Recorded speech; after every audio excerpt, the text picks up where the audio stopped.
Okay, then let me start. So we are continuing with the 2D finite elements. And last class I started two-dimensional finite element for heat transfer, heat conduction, steady state heat conduction problem. So let me continue with that. So last class I had discussed basically started with a triangular element.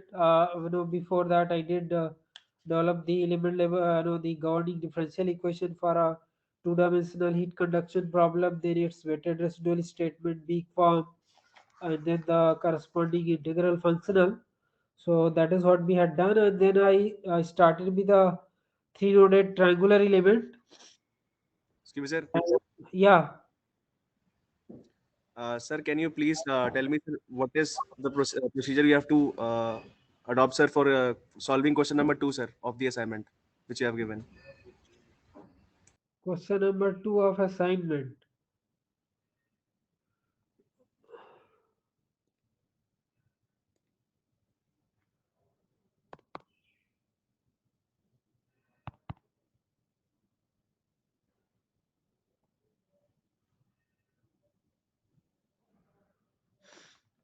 See the question number two. You see the this integral functional. So in the integral functional, you have to see the highest order derivatives. So if you see highest order derivative of u naught is first derivative. So whatever you assume, it should be differentiable at least once. So minimum is that you can take a linear polynomial for u naught, and the degrees of freedom would be, if highest derivative is first derivative in the integral functional, then the primary variable will be only u naught. So u naught has to be there as degrees of freedom at the nodes. So basically u naught interpolation would be a linear polynomial with u naught as degree of freedom at the two end nodes. Then the other variable is this v. So its highest order derivative involved is d2v by dx square. So actually, we have done the truss element and beam and frame element. So what is the difference? I mean, do you see any difference between the frame element we have discussed based on Euler-Bernoulli beam element and this? So you should be able to do that. So if you see the second derivative of v is involved, so whatever you assume, it has to be differentiable at least twice. But because has derivative, second derivative, so v and one derivative less, that is dv by dx. First up to first derivative would be primary variable. So v and dv by dx will be primary variables. So they have to be degrees of freedom at the end nodes. So if you consider a two-noded element, then you will have degrees of freedom v1 dv by dx at 1, v2 and dv by dx at 2. And then corresponding to this, you have to assume a cubic polynomial having four terms. Say u naught you are assuming a0 plus a1x, v you are assuming as b0 plus b1x plus b2x square plus b3x cube, like that. And then the third term is d theta by dx whole square. So it is like u naught, highest order derivative is only one. So the primary variable would be theta, and you can assume the polynomial for theta as c0 plus c1x, and the degrees of freedom would be theta 1 and theta 2 at the end nodes. So c0 and c1 you can express in terms of theta 1 and theta 2. And then another term is d2v by dx square into d theta by dx. So it's the same thing, same polynomial which you have taken for v and theta will apply here. And then the last term is dv by dx plus theta. So same polynomial which you have assumed for v will come here also, and theta you have already assumed. So first three terms basically govern the interpolation of u naught, v and theta. So degrees of freedom would be u naught, v, dv by dx and theta at each node in nodes, and polynomial for u naught as a0 plus a1x, for v b0 plus b1x plus b2x square plus b3x cube, for theta c0 plus c1x. And then you express these constants in terms of the degrees of freedom. Okay? Hello? Is that clear?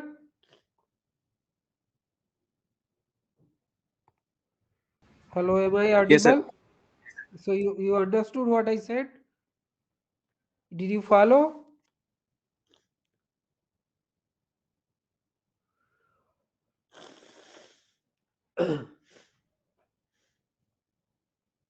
Excuse me, sir.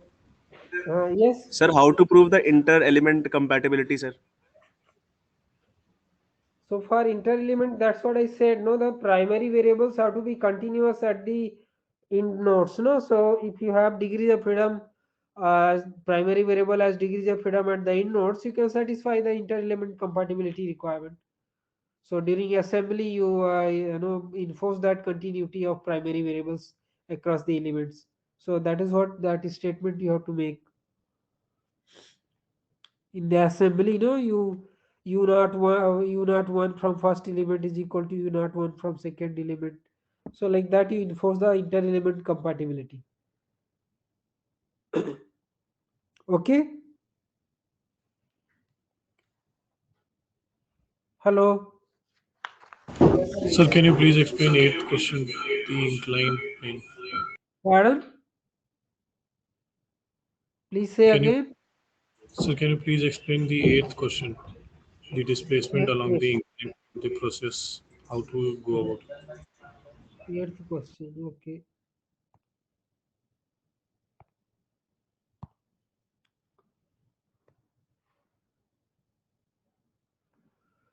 Yeah. So eighth question is basically, if you see, only thing is that support no is at 45 degrees.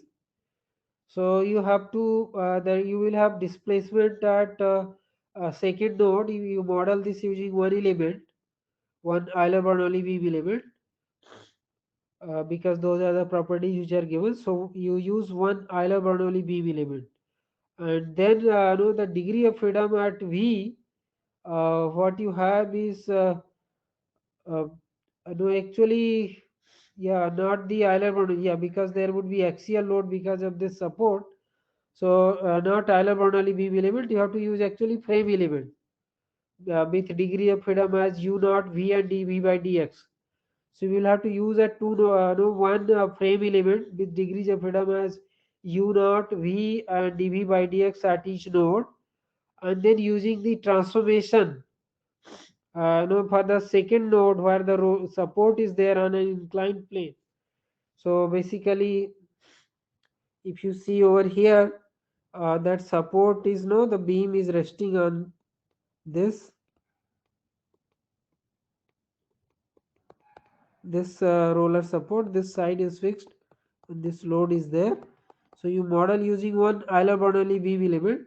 The degrees of freedom will be, of course, at the first node they are going to be constrained, but those degrees of freedom are going to be u naught 1, v1, and theta 1. And at the second node, in terms of basically the suppose you have a coordinate system, this as x and y. So with respect to this, at this node the degrees of freedom are going to be u naught 2, v2, and theta 2. So then what you have to do is you have to express these degrees of freedom in terms of know that u naught and v2 you have to write in terms of the degrees of freedom along the plane, and no, in this direction. So let us say this is capital U2 and this is capital V2. So then you have to write u naught 2 is only for the u naught. You don't have to do anything for the u naught 1, v naught 1, and theta 1. So u naught 2 can be written as now in terms of u2 and v2. So this angle is given as 45 degrees. So let me say this angle is alpha. So this would be basically cos alpha into u2. That is this, and then you will have similarly the contribution of this. So we will have minus sine alpha into v2. And so this is the same kind of transformation we have done earlier. So we have to write in terms of u2 and v2, and because of the roller support at node 2, actually v2 will be equal to 0. u2 would be non-zero, but v2 will be equal to 0. So similarly, v2 you will write when you are writing v2, you will have a sine alpha here, sine alpha into u2, and plus cos alpha into V2, and other variables remain same. So when you look at this u naught 1 V1 theta 1, u naught 2 V2 and theta 2, because this is a specific problem, so you don't have to transform the u naught 1, v naught 1 and theta 1, they can remain as it is. So now you write the transformation matrix. So u naught 1 is same, v is same, not doing anything, so unity over here.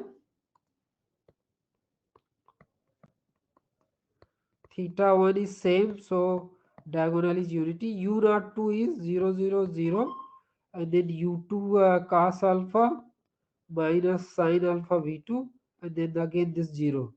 v2 is 0, 0, sin alpha cos alpha 0, and rotation is same, so 0, 0, 1 into you will have no, the other degrees of freedom are remaining same at first node. So you will have u naught 1 v1 theta 1 and then u2 v2 and theta 2. So you can write this kind of a transformation matrix for that. And then when you look at the element level governing equation would be ke bar into de. This I am referring as capital De, and this is small de.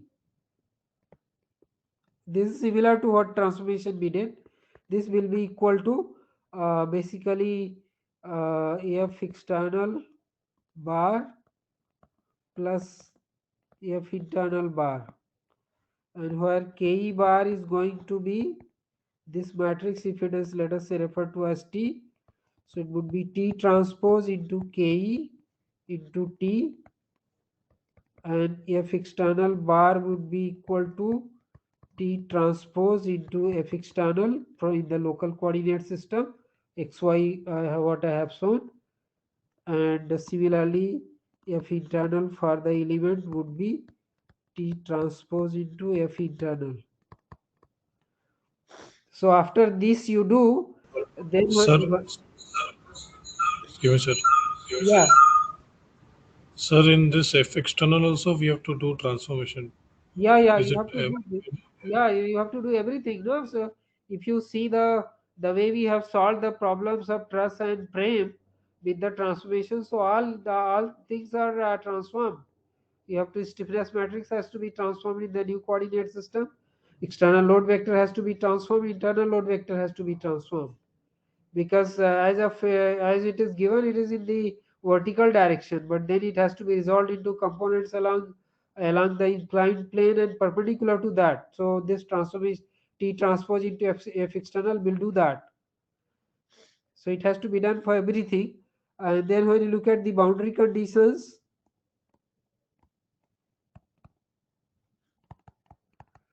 so the boundary conditions are u naught 1 equal to 0, v1 equal to 0, theta 1 equal to 0, because at no, the first node the beam is fixed, and the second node is capital V2 will be equal to 0, and that's the only thing.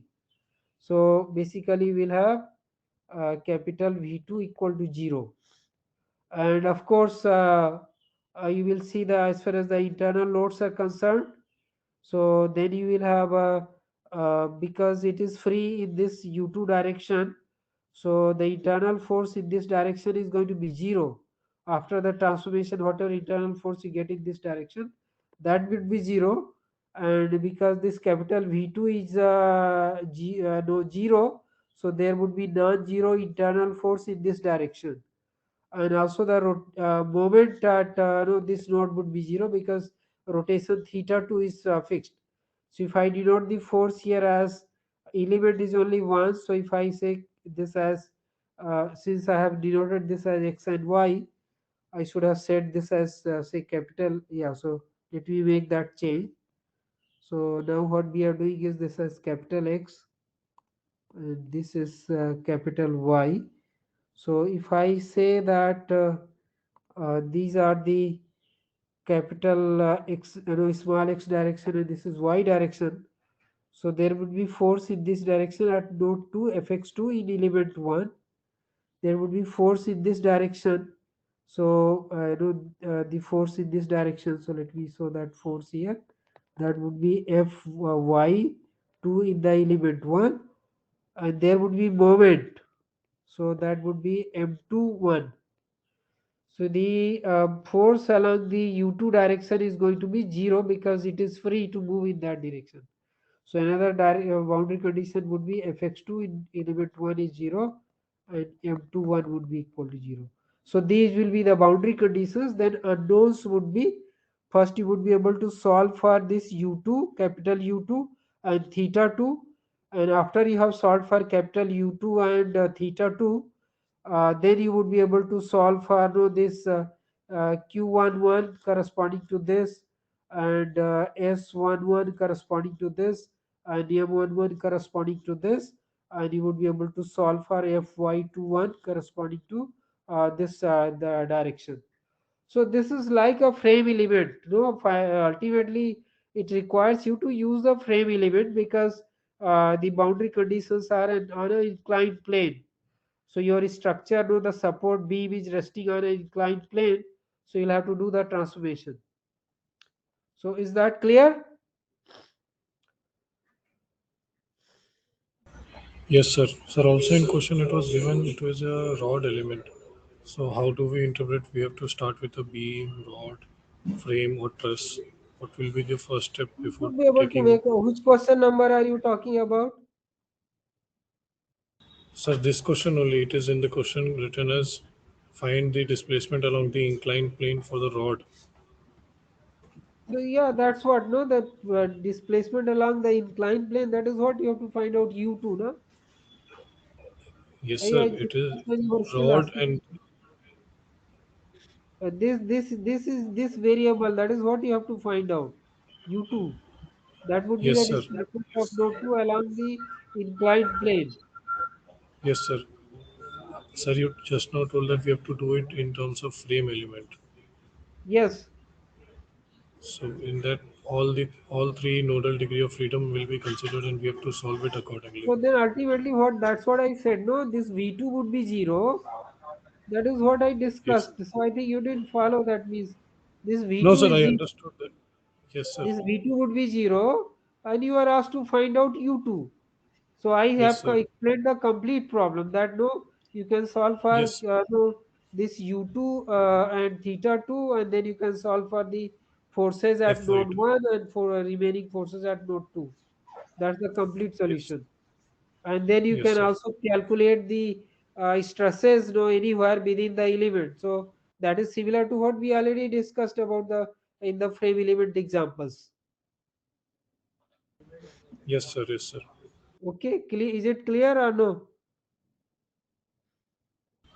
Yes, sir. Okay.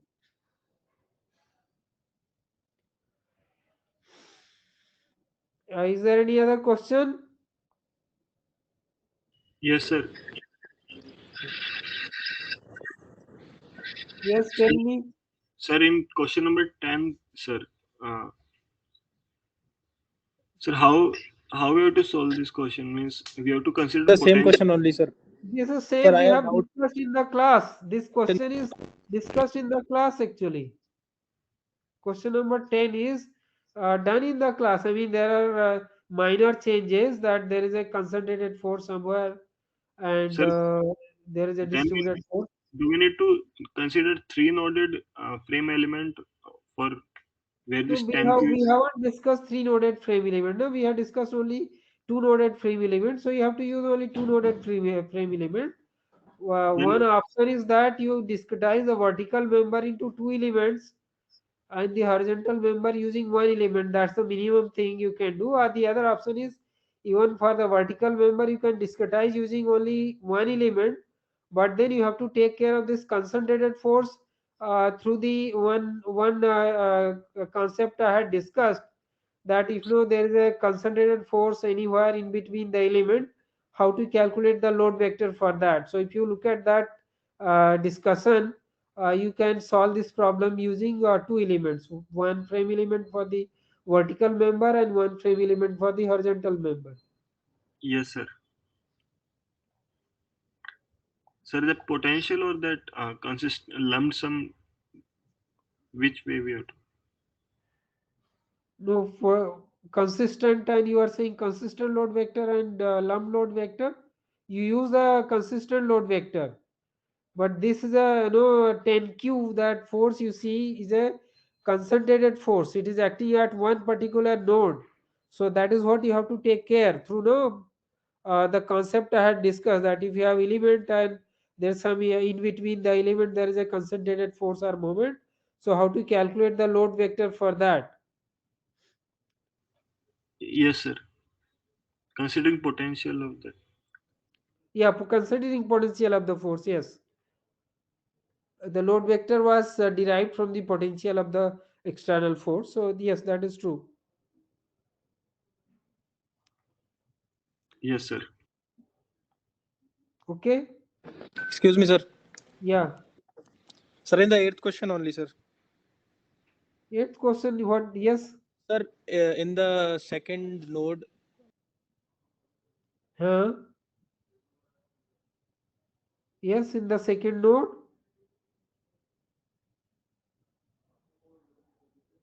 Please tell me.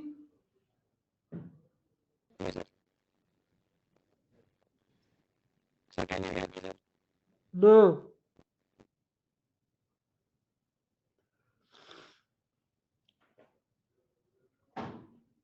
excuse me, sir. Okay. Yes, sir. Sir, can you hear me, sir? Yes, now I can hear Yes, you. sir. In question number 8 only, sir. Node number 2. Yeah. We are transforming the displacements in x and y Yeah. direction, sir, in Yeah. global Right. coordinate system. So instead of doing that, if we just break down the force, the reaction force which is acting on node number 2 into x and y direction, then Huh? will it solve the problem, sir? No, it will not. No, because you have to impose the boundary condition. So the boundary condition is that perpendicular to the inclined plane, the displacement is going to be zero, and along the inclined plane, displacement is going to be allowed. So you have to express those degrees of freedom along local x and y in terms of global x and y, and then you have to impose a boundary condition. So you cannot do that. So you have to know how will you impose this boundary condition, because no, the displacement in this direction is zero. No, in this direction. In this direction, no, this v2 is zero. So unless you do the transformation, express this degree of freedom and this degree of freedom in terms of this degree of freedom and this degree of freedom, you cannot impose the boundary condition. So you have to do this. Without this transformation, you cannot solve this problem. Just by expressing the force along the capital X, small x and small y directions, you cannot solve the problem, because you have to finally say that this capital V2 is 0, which is the displacement perpendicular to the inclined plane. No, sir, we can calculate small v2 and small u02 by substituting the F internal forces at these particular node equals You to cannot the do, no, you have to impose the boundary condition. Without imposing the boundary condition, how can you solve? There is going to be unknown reaction force along the capital V2 direction at node 2. There is going to be no force along the capital U2 direction, and there is going to be reaction force along capital V2 direction. So those are the basically unknowns. So you cannot solve. You try doing that. You do both ways, and then you will realize, unless you transform, you cannot impose the boundary condition. No, so you have to say that this because no, the node is resting on this inclined plane. This node, so you have to say that this displacement is zero, and this displacement is allowed, and the force in this direction, if you say that as fx2 in element 1, this is equal to 0, and this force fy2 in element 1 is not equal to 0, which is an unknown, and also there would be a moment, so this theta 2 is not equal to 0, and also there would be moment here m21 that will be equal to 0. So this anyway you can do, but unless no you enforce this boundary condition that fx2 equal to 0 and v2 equal to 0, you cannot solve the problem. And of course there is a external forces there. This is what I'm talking about. Fx21 and Fy21, these are the internal forces, reaction forces basically. So because it is free to move along the small x direction, so Fx21 will be 0. There is no force in that direction, but Fy21 will be not equal to 0. That is another one, it has to be determined. So unless you do this, you cannot solve this. So is this clear? So you can try what you are saying, you try and then see the difficulty. You have to make sure whatever you do, you have to make sure that when this node is there, its displacement in this direction is equal to 0 and it is allowed to move in this direction. So this is not equal to 0. That you have to keep in mind. And this means that this node will have, if you just talk of, so when it moves, so no, it will move no, by some distance in this direction. So it will have a non-zero displacement in this direction. It will have a non-zero displacement in this direction, and that you don't know. So that is how you have to solve it. So best way is to do that. Of course, you can say that the a resultant of these two displacements has to be in this direction. So that is amounting to the same thing, that you do the transformation and then you solve the problem. Okay, is it clear? So I think best is you do and no, then compare the two ways of solving this problem. If you do that correctly, both will give you same result. What I was saying, these two displacement, their ratio has to be equal to basically tan alpha. And if you keep that in mind, you can actually do that. But easiest way to solve is through this transformation.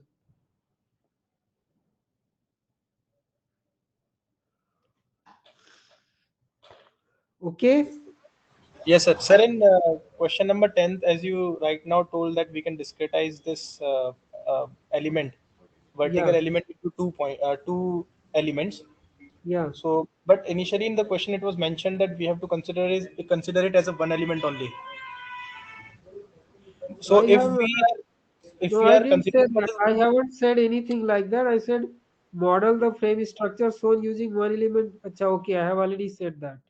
So if you are using only one element, that means you have to this 10q discrete force you have to express as a load vector going to the two in nodes. So you have to use that concept. Yeah.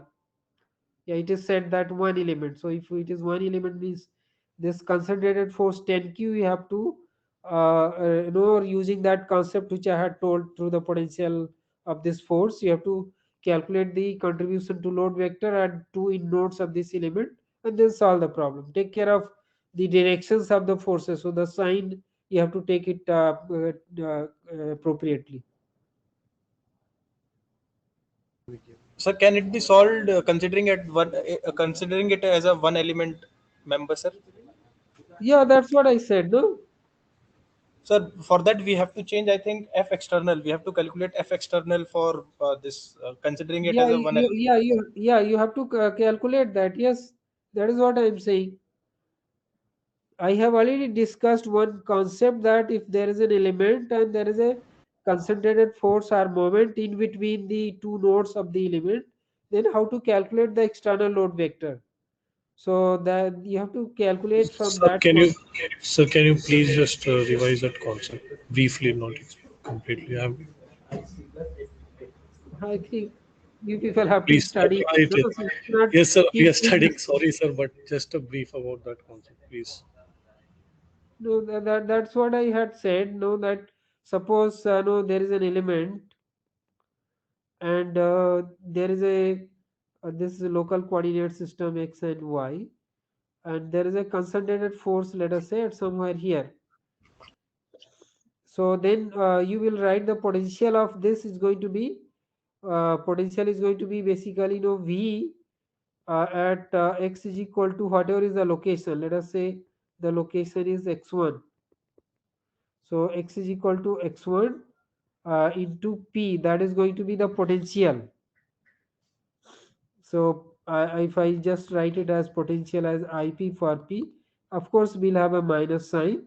So this is the potential of this, and no v you can write it as the interpolation matrix is going to be Now if you are talking of interpolation for a frame element, so then V would be, if I just talk of only interpolation for V, so frame element means Euler Bernoulli beam based frame element is U naught degree of freedom, then H1, H2, 0, H3 and H4. So this is the interpolation into this D. D consists of no U naught 1, V1, theta 1. Theta 1 is dV by dx, U naught 2, V2 and theta 2. Of course, we put E denoting the element. So this is the interpolation for just for V. So let me call this that as just HV into DE.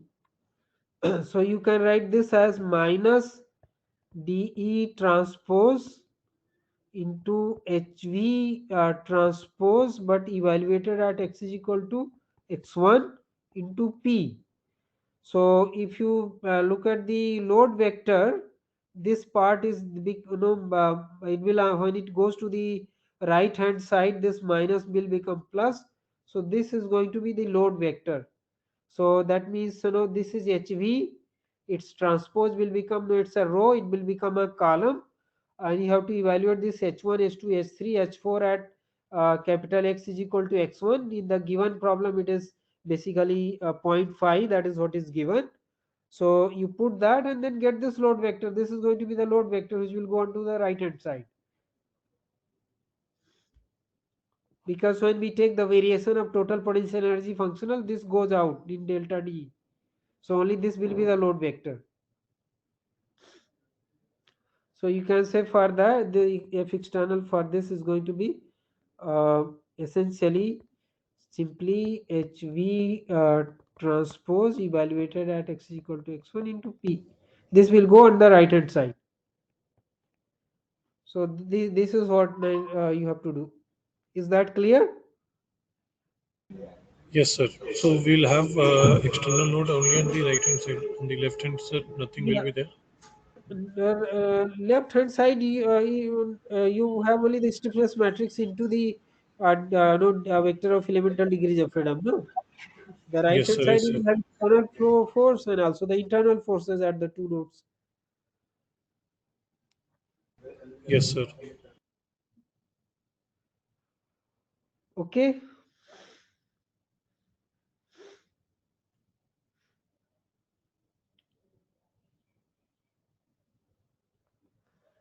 So Excuse us. are they? Yeah. Sir, in question number 11, sir. Sir, here, can you give us a brief about torsion spring, sir? Like, what will be its effect? Torsional spring will induce a basically moment at that location. So you have this is the element. So when you look at the forces, internal forces, so you will have, and of course I think yeah you can model this using only Euler-Bernoulli beam element. You don't need to use frame element. So you just use Euler-Bernoulli beam element. So the forces are going to be here S11 and you will have M11 and this side you will have S21 and you will have M21. So this M2, when you look at the internal forces, of course, this is for the no element. So when you look at M2, and as far as the displacement degrees of freedom are concerned, so you have this as V1E, and this only one element, so you can just write even V1 and theta 1. This is V2E and theta 2E. So the torsional spring is like this. So now if no its end is rotating, no this end, this is fixed to the ground and this is attached to the beam, this point. So when there is a no this end is rotating in this direction by an angle theta, that is theta 2 actually in this case. So it would exert a moment in the opposite direction. So now you see this M21 and this theta 2 are in the same direction. So this M21 would be equal to minus kt into theta 2. Now theta 2 actually E. So let me put that E. So M21 would be minus kt into theta 2e, and kt is given as 2ei by L. So finally this would be minus 2ei by L into theta 2e. So in the internal load vector, right hand side you will have S21 and M21. M21 would be written in terms of this. Since this involves unknown theta to E, so you will take this on the right hand side, sorry, the left hand side. So your stiffness matrix would be getting modified because of this term. Is that clear? Yes, sir. Sir, also in this question, if q value of q is given, then it will become a little simpler, sir, because while doing calculations, I tried solving this question same way you told. Uh, Sir, the calculations are becoming a little complicated, sir. No, they are not complicated. What is the complication? You have to solve in terms of, that is why KT I have given as 2EI by L, so that that it can be written in the same form as it is there in the standard stiffness matrix. So it is similar. There is no complications. You can solve this. When you put KT equal to 2EI by L, it is straightforward. So it is similar to the other problems we are solving. Only thing is, for this load vector is a the a linearly varying load. So first you will have to calculate a load vector for this. So from H transpose into Q dx, Q is a linear function of X. You have to calculate the load vector and then solve the problem. So you have to do that.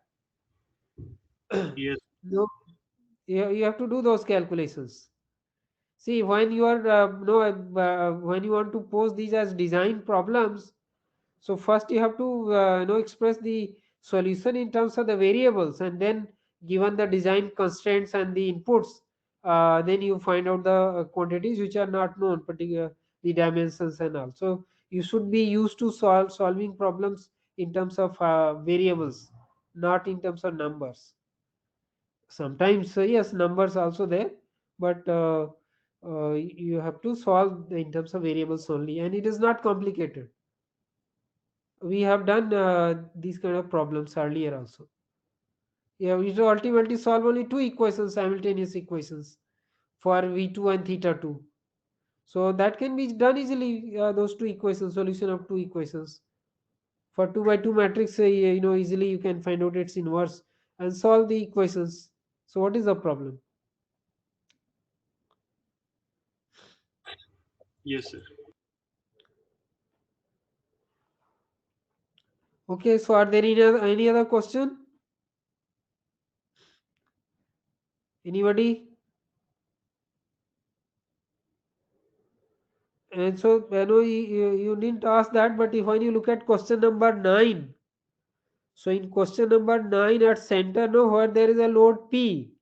So where I have said hinge, that hinge is basically, it is only the connection between the two members. It is not connected to the ground. So basically what it means is that the transverse displacement would be continuous when you go from one element to the other element.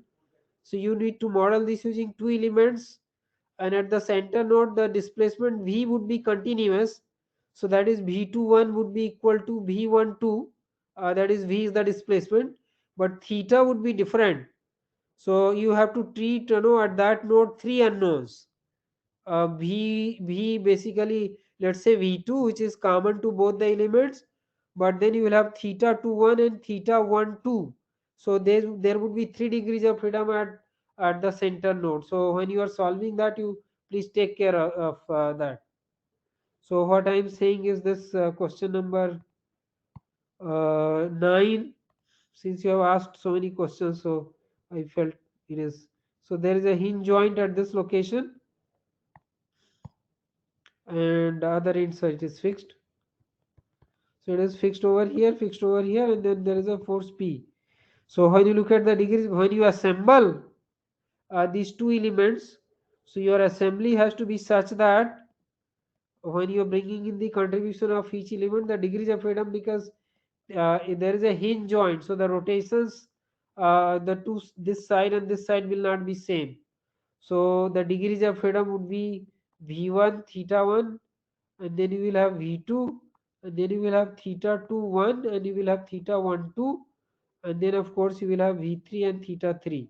Of course, from the boundary condition, this would be 0, this would be 0, this would be 0, this would be 0. So you will see, when you are going, the contribution of first element will go to the first four rows and columns. But when you look at the second element, its contribution will go to the third row and fifth, sixth, and seventh, basically rows and corresponding columns.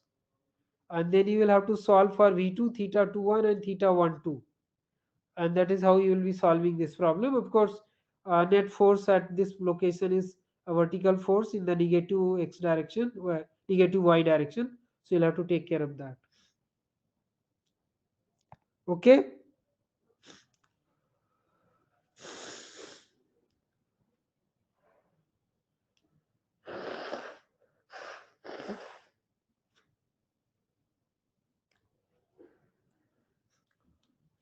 So are there any other questions, doubts?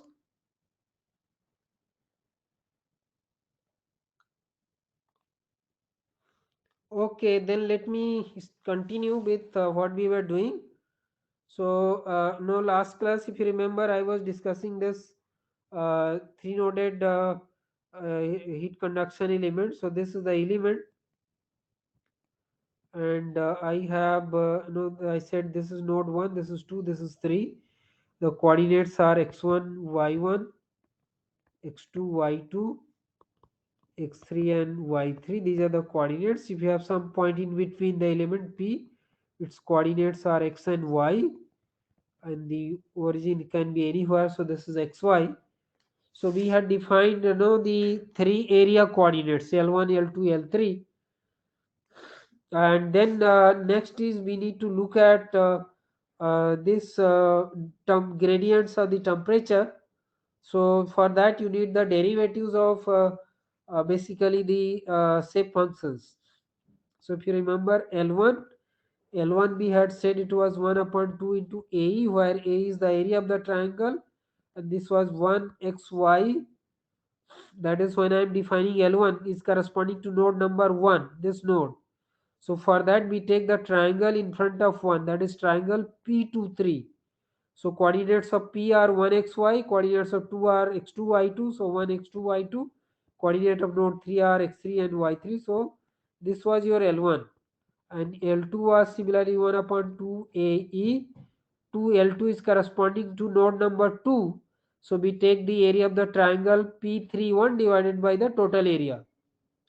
So and that is then again 1 xy, and 3 is 1 x3 y3, and then 1 x1 y1. And similarly I had said L3 1 upon 2 AE 1 xy. When you are talking of L3, that is this node, so you take triangle in front of that. You have to be in anti-clockwise order, that you cannot change. Everywhere you have to follow that anti-clockwise order. So I'm going with P12 in anti-clockwise direction. So P means 1xy, 1 means 1x1 y1, and 2 means 1x2 y2. So these we had defined. These are the area coordinates L1, L2, L3. I had also said that L1 is unity at node 1, 0 at node 2 and 3. Similarly, L2 is unity at node 2 and 0 at node 1 and 3. And L3 is unity at node 3 and 0 at node 1 and 2. So these properties I had discussed. So now for finding out the temperature gradient del T by del X and del T by del Y, we need the derivatives of these shape functions. So now I need del L1 by del X. So how do I write? This is L1. See, in case of a matrix, whether when you are differentiating, you have to differentiate all the elements of a matrix. But in case of a determinant, you have to differentiate only one row or a column actually, but in this case we will differentiate row, because in the first row we have x and y. They are the basically general x and y coordinates, so we are differentiating with respect to that. So we can just simply differentiate the first row in determinant, whereas in column if we are differentiating, you will have to differentiate all the elements. So now del L1 by del X would be 1 upon 2 AE, and derivative of 1 with respect to x would be 0, derivative of x with respect to x would be 1, and y is a partial derivative. So derivative of y with respect to x will also be 0. And because we are only differentiating the first row, so the other rows remain as it is. So this is what will be your del L1 by del x. Now if you expand the determinant, so for expanding the determinant, you take this term into no subdeterminant over here and here, then minus this into the subdeterminant. So that will give you essentially 1 upon 2 AE, and since there is a minus, so rather than writing this into this, minus this into this, and then minus is there, so I will write it as y2 minus y3. So you have to revise little bit of your determinant which you would have studied in 11th and 12th. Similarly, del Thank you, sir. L, yeah, Sir, can you please explain why we are doing only the first row?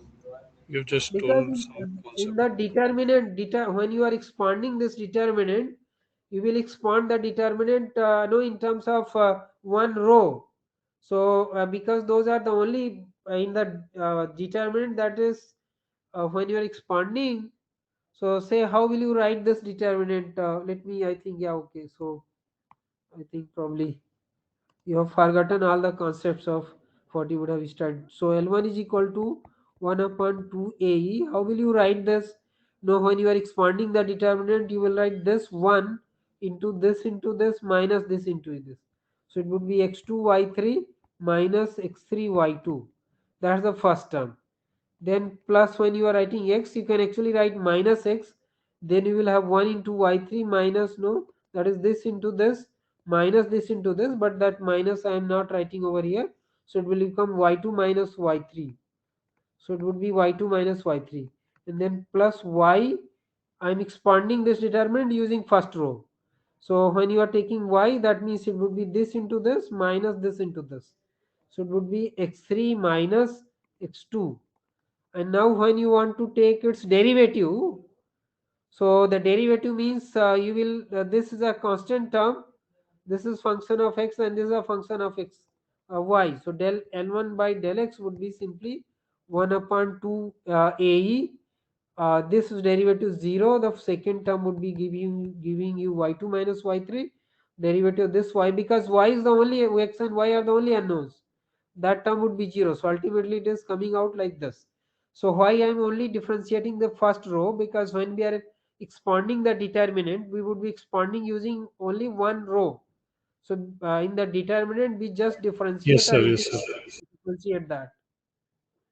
Is that clear? Yes, sir. Okay. So this is del L1 by del x. We also need its derivative with respect to y. So del L1 by del y. So del L1 by del y, how will I write? So I will again write 1 upon 2a, although you can do from this once you have in this expanded form, but let me write from the determinant itself. So now I know this is your L1, we differentiated with respect to now first row with respect to y. So first is a constant term, we are partially differentiating with respect to y. So derivative of x will also be 0, and derivative of y with respect to y will become unity. Then 1 x2 y2, 1 x3 y3, and then you expand this determinant, so you get 1 upon 2 AE, and then you will have basically the last term, so you will get x3 minus x2. So this is del L1 by del y. Then del L2 by del x would be 1 upon 2 AE. Now you are differentiating this L2. Again we differentiate first row with respect to x. So we get 0, 1, 0, and 1 x3 y3, 1 x1 y1. So this will be 1 upon 2 AE. And when you only this is non-zero in the first row, so we'll have y3 minus y1. When you expand the determinant, you get this. And then similarly, you would be able to check. Now I have explained you already. So you would find that del L2 by del y would be equal to 1 upon 2a. Now you can check based on this.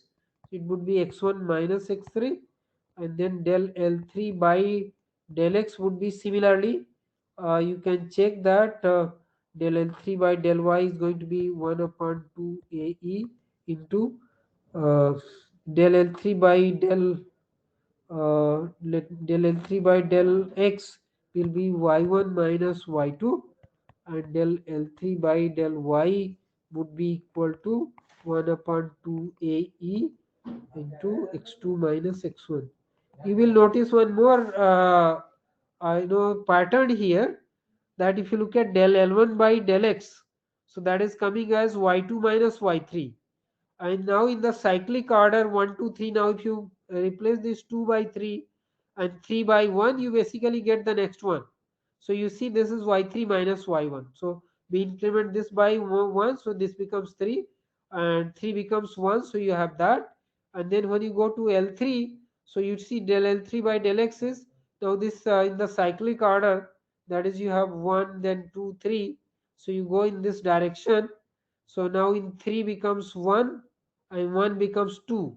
So you have y1 minus y2. Similarly, when you take the y derivative, this is x3 minus x2.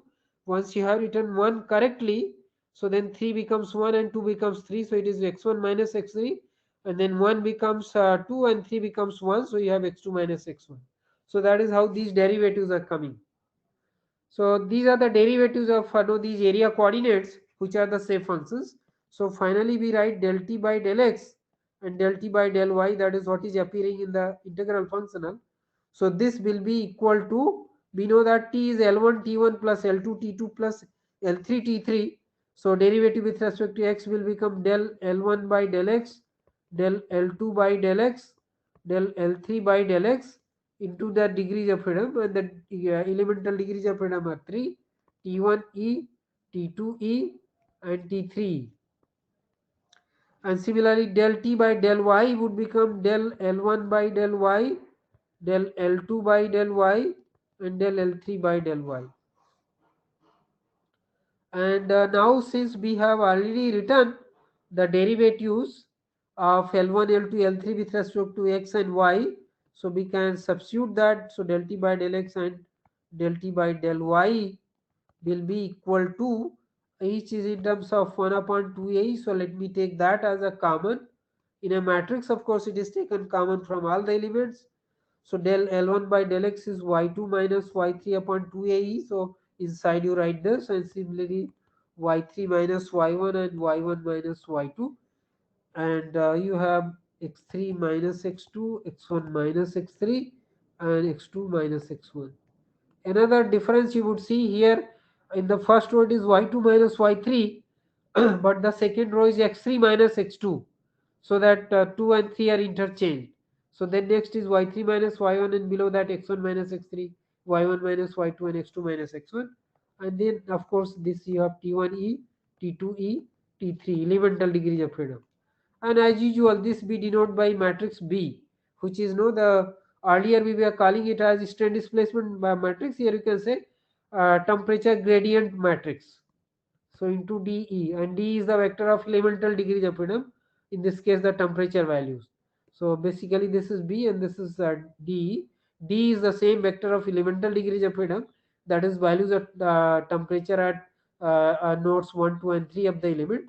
And B here you can talk of a temperature gradient matrix. We don't call it as strain displacement matrix, because in the solid mechanics problems we call it as a strain displacement matrix. Here I can call it as a temperature gradient matrix. So we call as a temperature gradient matrix. So once we have done this, then we go for the element level governing equation. Element level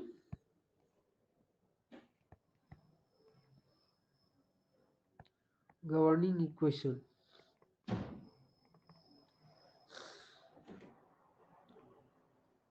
So now we substitute all these approximations in the the integral functional. So if you remember the integral functional I had written as I is equal to k. I think for a general case, k should be inside. So half integration over area, and then we had k, and we also had h, that thickness k into h, and then we had del t by del x, del t by del y transpose into del t by del x, del t by del y. So that was one term. H I have already written, so this is dx dy, minus we had again the integral h into t transpose into qg dx dy. This integration is over area of the element. And then the last term we had the boundary integral over the boundary of the element, gamma. Boundary of the element is represented as gamma. We have h into t transpose into qn ds. So this was the integral functional which we had derived in the last class. Now if you substitute all the values what we have here, so I will become half integration over area of the element AE. So you have KH, and then del T by del X into del T by del Y is B into DE. So its transpose would become DE transpose into B transpose. So we will get DE transpose into B transpose, and then del T by del X, del T by del Y is B into DE. So dx dy, this integral minus integration, then the small h thickness, and then t transpose would be d transpose into h transpose into qg dx dy, and minus the boundary integral h into d transpose. So we have d transpose again h transpose into q and ds. So this becomes your del I after substituting all these values. And then the basically the solution of original differential equation is equivalent to delta I equal to 0. So the way we have been doing earlier, so this d transpose you can take common on the left hand side and this on the right hand side. Similarly, this d transpose on the left side, this d transpose on the left hand side. Then you take the variation, and since the delta d is arbitrary, so you get the element level governing equation, which I am writing directly here because we have discussed this, the steps involved in this derivation. So you should be able to do that. So you will have K into dE is equal to F external for the element plus F internal.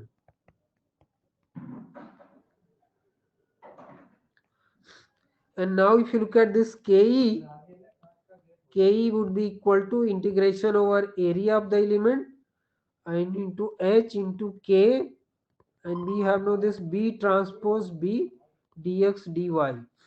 This is your K. Now what you see over here, because now if you look at your B, the temperature gradient matrix, it is only involving in terms of the difference of x and y coordinates of nodes. So it is independent of x and y. So you would see here that B for this three noded triangular element, B is independent of a small x and y, no x and y coordinates. So it is independent of that. So we can take that out of the integration sign, and let us say that h is also independent of x and y. That is thickness of the fin is constant. So we can, and k is also constant. So of course if they are functions, h and k are functions of x and y, then you have to actually carry out the integration.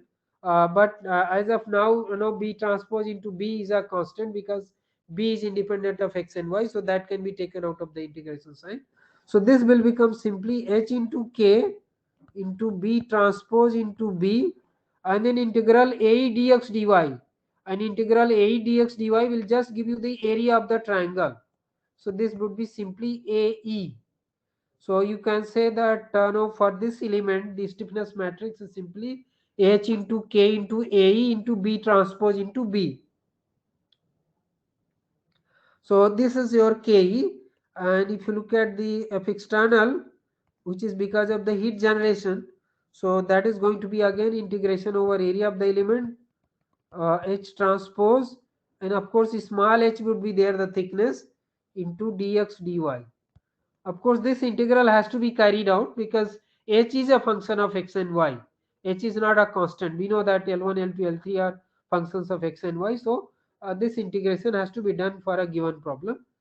And similarly, if you look at the F internal, which is coming from the boundary integral. So the integration over the boundary gamma, gamma is the boundary of the element. Then you have H transpose into Qn small h into ds. S is the length along the basically path coordinate, that is length along the element. So this is what becomes the element level governing equation for heat conduction problem in a 2D plate. So this is typically fin. So suppose in your ship, no, you have engine and no, the engine requires cooling, so you will have fins. And if you want to study the heat transfer through one particular fin, then you will use no, this basically finite element to solve that problem. So let me take an example, simple example to how to solve the problem. So example is, let's say we have a rectangular fin,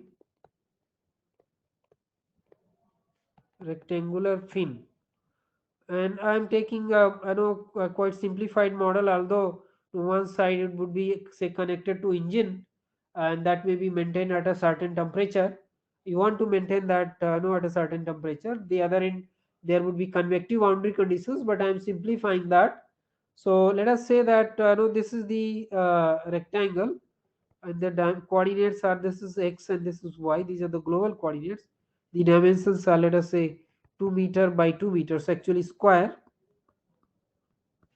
Just to demonstrate the problem. So these are the two elements, and this end, no, this end is maintained at 100 degrees Celsius.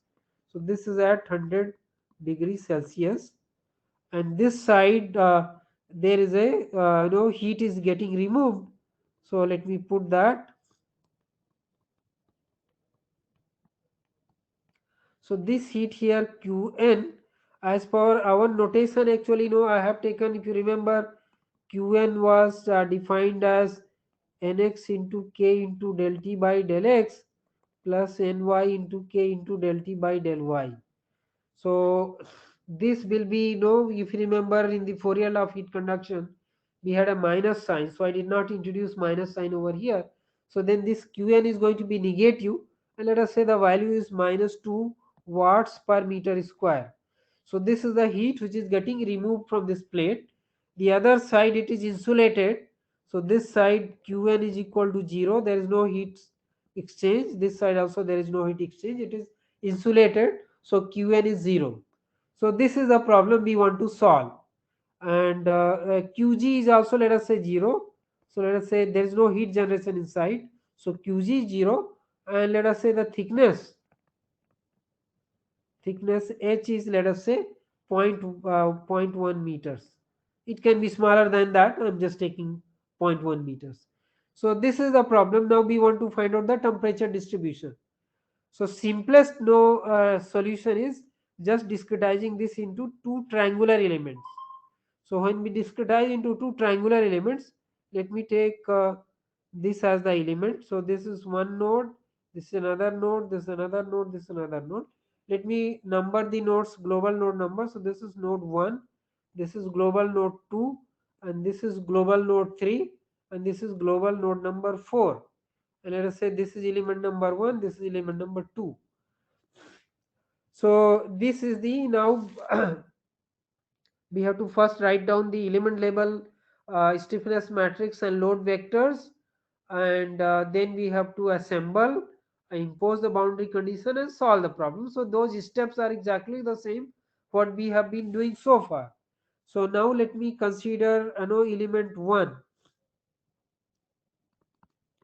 We have to write first the element level matrices.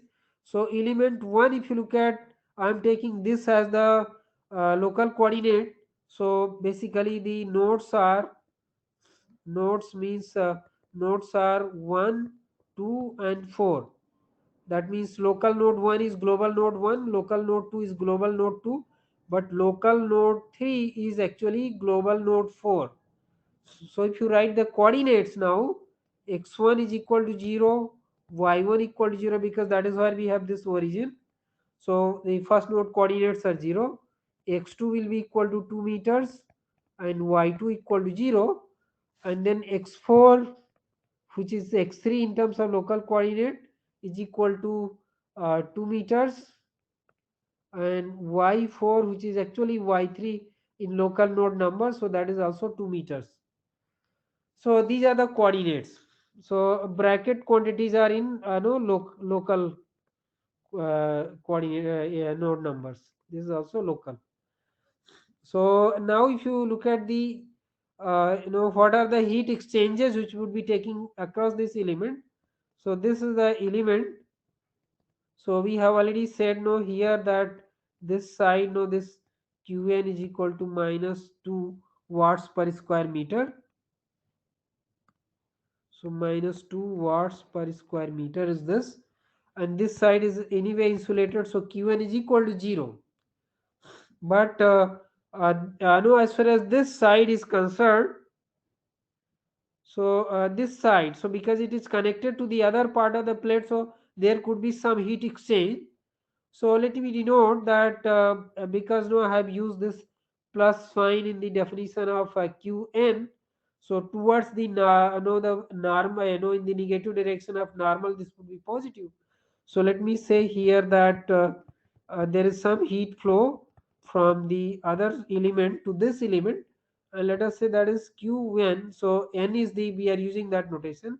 This is for element 1 subscript 1 is element number and then edge number. So 1 3. So in Qn1 comma 3, this is element number, and this 3 is edge number. So that means no, this edge I am calling as edge 1, this I am calling as edge 2, this I am calling as edge 3 for element number 1. So now with this, now we can write no the area. We need no in the, if you remember in B we have area of the element. So we need to calculate area. So area you one is that you go through the determinant, and that is half of 1x1 y1 1x2 y2 1x3 y3. But since this is a triangle, you can also calculate area half into base into height. So half into 2 into 2. So that is 2 square meter is going to be area. You can directly calculate that. Then by definition we have said B is nothing but 1 upon 2 AE, and then we have y2 minus y3, y3 minus y1. We have defined this, no, y1 minus y2, and x3 minus x2, x1 minus x3, and x2 minus x1. No, this 1, 2, 3 are local node numbers of the element. So we have already, no, I have listed down the coordinates here. No, all these coordinates are listed. So if you put the values and no, so finally you would be able to write this as 1 upon 2, and then you have minus 1, 1, 0, and 0, minus 1, and 1. So this becomes B for this element. Then now if you look at KE, so we have already said K is K into H into AE into B transpose into B. So this is straightforward. If you multiply B, we have already defined over here. No, AE's area is 2 square meter. So you have to multiply these two matrices. First you take the transpose and then multiply. So if you do that, you will get this as KH by 2. And this matrix will come as 1 minus 1 0 minus 1 2 and minus 1 0 minus 1 and 1. So this comes as the stiffness matrix, or you can say conductance matrix for the heat transfer problem. So this is Ke for this element. And then if you look at the F internal, F external is 0. Why it is 0? Because there are no, I had said Qg equal to 0. So there is no heat generation. So now this will be, no, by definition, this is integration over the entire boundary. So that is H transpose into Qn into small h, which is the thickness, into ds. So now for that, what we do is this boundary integral be right, go along, no, start from the local node 1, then go along the edge 1. So we have to do the integration. This is local node number 1, this is local node number 2, and this is local node number 3, global node number 4. So we have to go from 1 to 2, 2 to 3, and then 3 to 1, or you can say 1 to 2, 4, 2 to 4, and 4 to 1. in terms of global node numbers. So as you see, when I write this, so this will be integration, because in the first case Qn is 0, the first edge. Here it is insulated, so Qn is 0. So this does not contribute anything, so that part would be 0. And now if you look at this edge, so ds, length along the path, is simply going to be dy, because along this edge no x is constant, so ds is simply going to be dy, and y will vary from 0 to 2. So I can write that as basically, of course I had said over here that no, essentially this qn is negative. So yeah, if I put that, so we have integral 0 to 2 and then h transpose, and but this h is evaluated at x is equal to 2, because along that edge 2 x is constant, and then no, the qn is minus 2, so we have minus 2 into h is the thickness into dy. So this is along that edge, and then edge number 3, that is we are going from global node 4 to 1, this particular edge number 3. So we also have to carry out the integration along edge 4 to 1, from 4 to 1, and then you have h transpose and then qn, and in that this is an unknown, so I'm just writing in terms of that hds. So this is what you are going to have. Now we have to carry out these integrations. So now if no, for that no, h is in terms of L1, L2, L3. So we have to write the expression for L1 here. So if you look at L1 Excuse for me, this sir. element, yeah, yes, please. So in the first term of integration, H transpose into minus 2. So because Qn is given as minus 2, no, over here. This Qn which is going out of the surface along the normal, so that is Qn is minus 2. So in place of Qn I have put minus 2, a small s is the thickness. ds I have written as dy, because no, this is the edge and s is along the path, no, the boundary. So boundary in this case is along y, so this ds would be equal to, in this case, directly dy. But now h, this h matrix has to be evaluated along this line. So if you look at for this line, x coordinate is x is equal to 2, because we are over here, no, the origin of this is small x, this is y. So for this line x is equal to 2, y is variable, so there's no change in x, and therefore ds would be equal to simply dy. So that is how I have written it. So is that clear? Yes, sir. So all the heat coming out will be minus and uh, Yeah, those coming inside will be yeah, plus. yeah, going inside I'm taking as plus, yeah. Yeah, because the way I have defined qn, I mentioned that at the beginning, that qn we have, if you remember when I was talking about the integral functional, so the qn was defined no through this. So I did not introduce any minus sign here, so then no, the heat going would be negative and heat coming in would be positive. So I know here this is Yes, sir. Yes, negative, sir. this is given, so this is negative, and this I have shown coming in, so this is positive, so I have put as it is over here, as you see over here.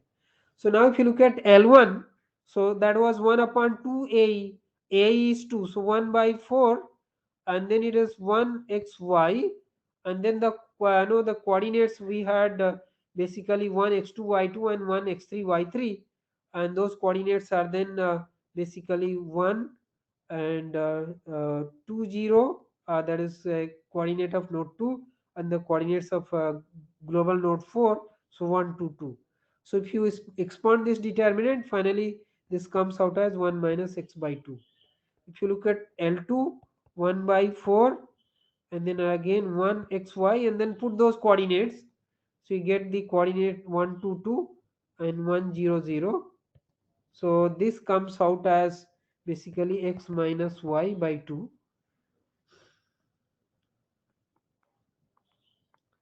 And if you look at L3, 1 upon 4, we have already defined, so I'm just putting those coordinate values. 1 xy, the coordinates of first node, 1 0 0, coordinates of second node, 1 2 0. So this comes out as y by 2 when you simplify. open this determinant. So now if you look at, let me call no, this term as first term, and this term let me call as second term. So now if you look at the first term,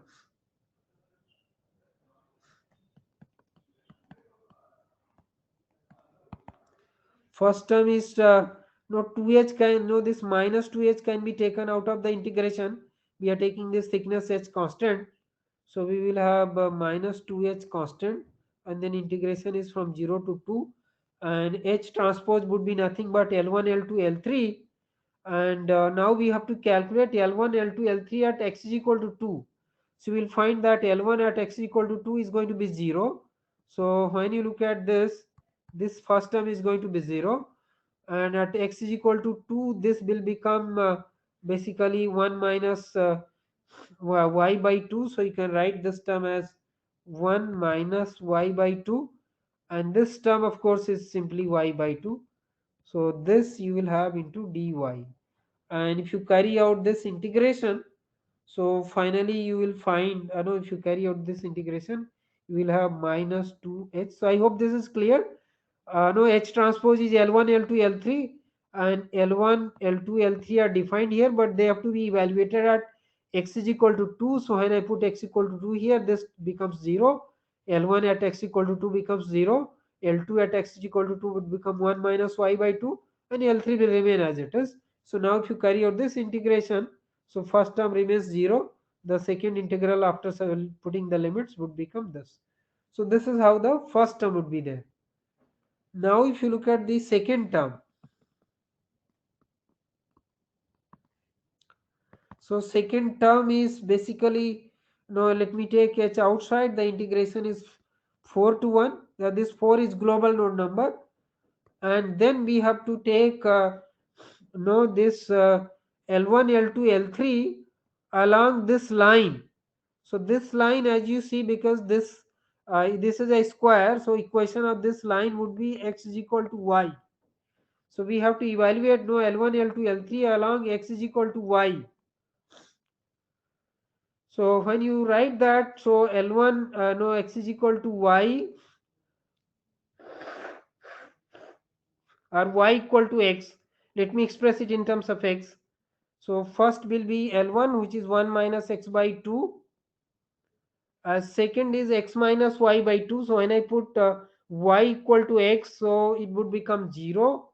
So see, L2 would be 0, and L3 is y by 2, and when I put y equal to x, it would become x by 2. And then of course you have this qn1 comma 3, this will be there, and ds, and of course ds you can write in terms of dx. So you would be able to write ds is equal to square root of 1 plus dy by dx whole square outside dx. So you will be y equal to x, so dy by dx is going to be 1. So this would be simply root 2 dx. So ds would be root 2 dx, and you will carry out this integration. Now in this integration, because this is not known, qn13 is not known, that is an unknown quantity. We don't know how much heat is coming from the second element onto the first element. So this is an unknown. So this vector will remain as an unknown. So let us write this as unknown quantity. So let me say this as h. I am writing outside, and or you can also observe h inside. You can do either way. So because first term, no, after integration, no, this into this integral would be some unknown quantity. So let me call that as f1 1 comma 3. So 1 means the first element, and superscript 1 means the element number, 3 means edge number. And because this shape function is 0, so when you multiply 0 with qn13, it would remain 0. So this will be 0, and this will become f3 1 comma 3. So this is what is going to be this integral. So this is for the no the element number 1. Now let's go to element number 2. After we calculate everything, then we can go for assembly. So now element number 2, if you look at, so element 2 is this element, And let us take its local node as this as the local node 1. No, in terms of global node number this is 4, but local node number, let us say it is 2, and this is 3. So as per my numbering scheme, this is global node number 3 and also local node number 3. So now this is the second element. We are talking of element number now 2.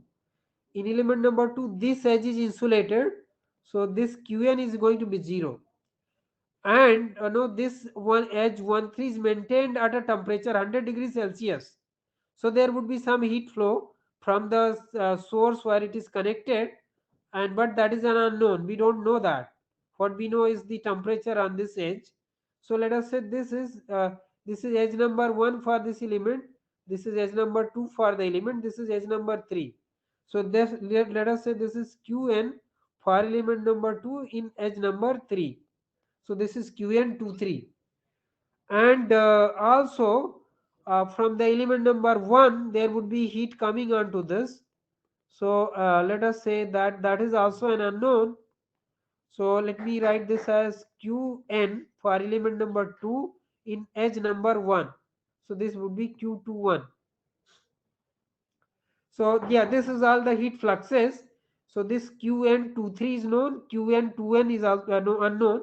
This is unknown, this is also unknown. So both of them are unknown. So now if you look at the coordinates, so we know x1 is equal to 0, y1 equal to 0, and x4 global in terms of global, x2 in terms of local. So you have to keep that in mind. So this is 2, and similarly y4, which is local in terms of this is also 2. So these are local basically in terms of local node numbers, local node number 1 2 and 3, and then x3 equal to 0 and y3 equal to 2, all are in meters.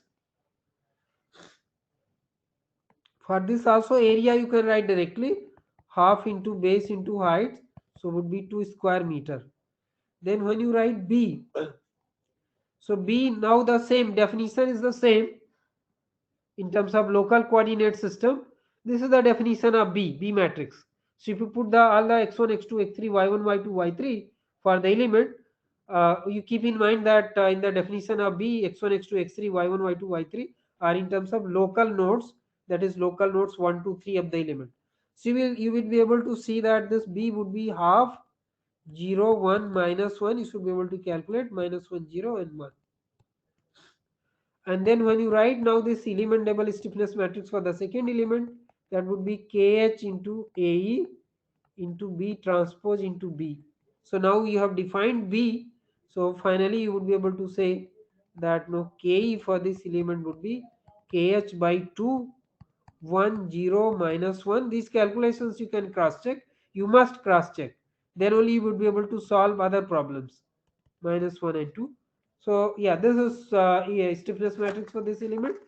And now let's look at the internal load vector.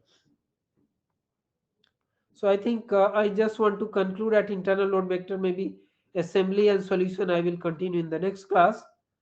So now when you are talking of the internal load vector, so if internal for this element will be equal to, now we have to see again go, this is a basically contour integral, that means we have to go along the entire boundary.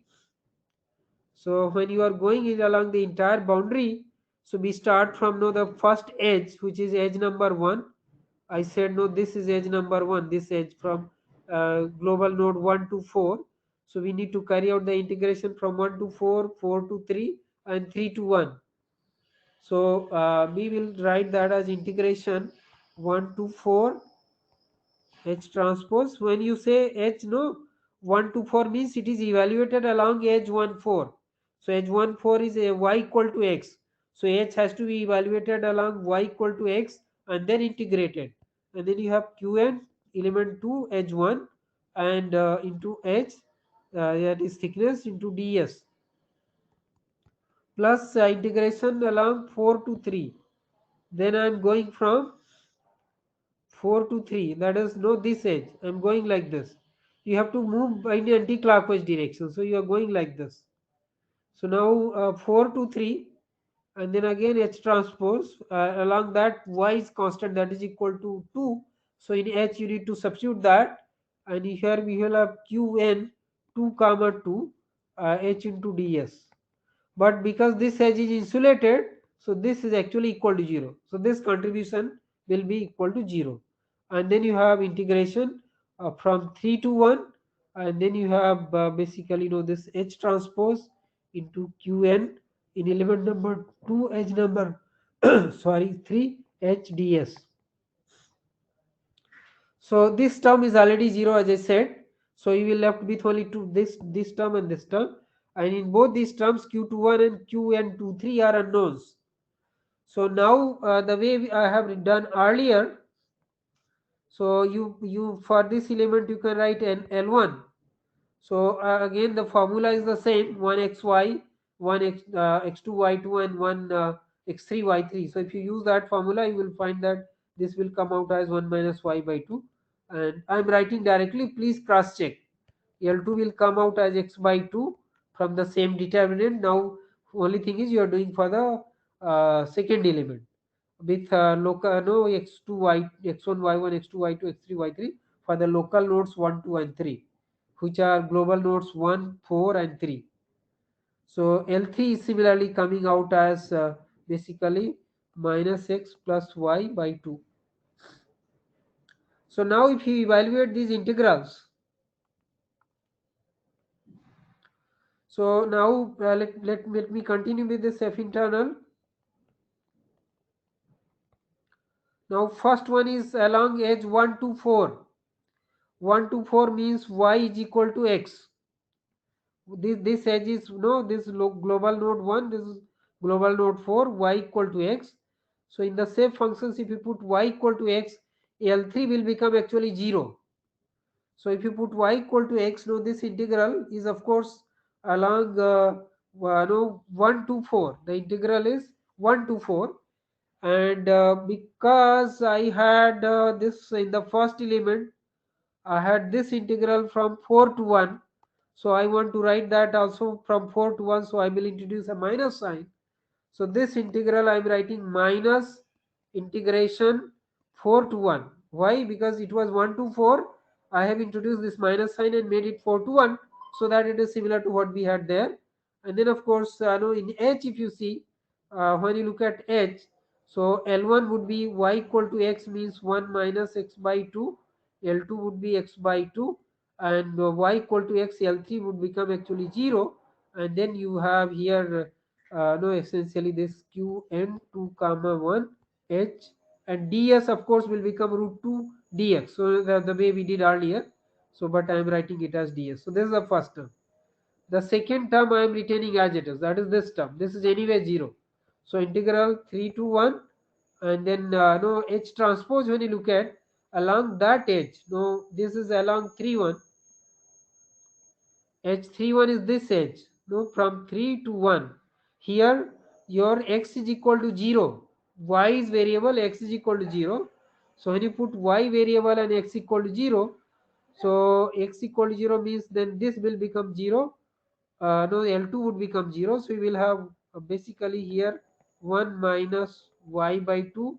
This would be 0, and this would be y by 2, and then you have Qn 2 comma 3 ds. Of course, ds would become dy actually, and the integration limit would be from 2 to 1. So this is what you will have. Now let's give some notation to these. So let me keep the minus as it is. So minus h, and this integral, no, because this is unknown, so we don't know this. I'm just saying that let's say this integral is f1 for element 2 edge 1, and this would be f2 element 2 edge 1, and third one is 0. So you have this, and for this one similarly let me say plus h, and this is f1 for element 2 but edge number is 3. Second is going to be 0, and then f3 element number 2 edge number 3.